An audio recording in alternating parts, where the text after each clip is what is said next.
All right, fifth graders, we are on to day 2 of our clay vase project.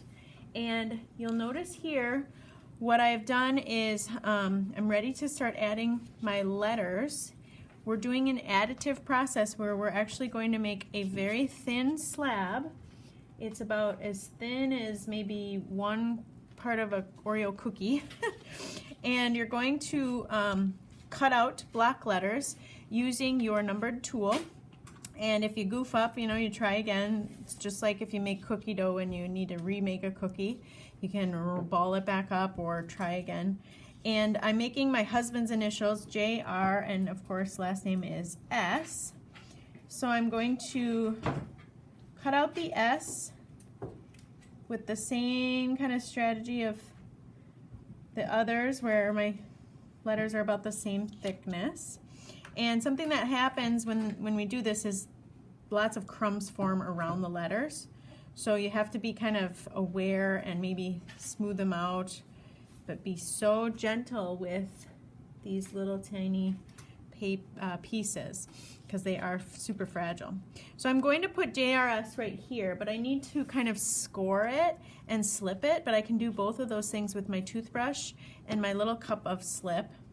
And I'm just going to kind of scratch the whole surface and slather it as well with my slip. So that's why I love using a toothbrush for this, because I'm scratching and slipping at the same time.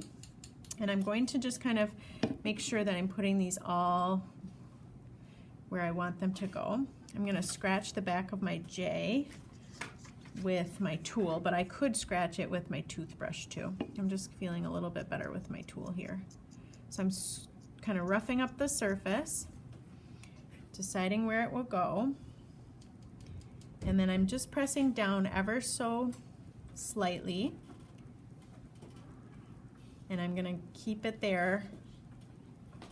So I'm kind of tapping it really, really gently. And I'm going to do that with my other ones as well. Then if I'm ready for the next part, I'm going to take a new ball of clay and I'm going to roll it out just like I did to make my slab for my vase shape. Only this time I'm going to make a rectangle for the back pouch. All this is one piece of rectangular clay, a slab, and that's what I'm going to create with this ball here. So I'm going to roll this out, and it all kind of starts to look like a rectangle if I'm going in the same direction. One rule of thumb is you want your rectangle to be about half as tall as your project. I don't want a teeny tiny pouch on my project. I need it to be about half as tall. And I'm not going to get out a ruler or anything to measure that, but it's a good rule of thumb. And I want it to be about as thin as, or as thick as my vase shape. So when I feel like I can get a decent sized rectangle, I'm going to cut it, and you can freehand a rectangle with your tool. This is pretty straight, so this is one of the long edges. Then I'm going to make the short edge, and as you can see, I'm going to finish the rectangle as best as I can. This is a free-handed rectangle, so is it going to be exactly perfect? No.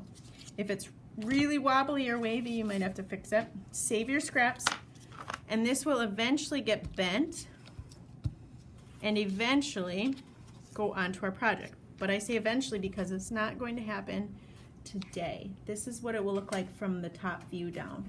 See how about my rectangle is about half the height of my total project? With my leftovers, if I'm still ready or if I still have time, and I have extra clay, I'm going to ball this up, add a little slip to it if it's feeling kind of dry. My hands might get a little messier because it's got slip in it now. And I'm going to roll out one last slab. This time, does anyone know what shape it's going to have to be? It's not going to be a rectangle. Does anyone want to take a guess? Half circle, semicircle. So if this is the top view and my slab on the back, rectangular slab goes here, I have sort of a semicircle shape. and I'm going to slide this on to sort of estimate how big I have to cut it. I can always make it smaller, but I'm just kind of estimating the large outside perimeter. Woo! We don't want that to happen. So if your slab is wanting to fall, lay it down and give it a rest. So this is about the shape that I'm ending with. If you have all these things today, you're going to lay them gently in your bag. I don't think I want to put anything on top of this, so I'm going to put these two things next to this and put this in my bag like so. Pretend my R and my S are on there. So I'm going to put these in my bag together, not on top of each other and not like this because they could probably smush together. So side to side this time. You don't have to put your name on anything because your bag has your name on it still. And you'll clean up your space just like any other day. Extra clay can go in the scrap bag.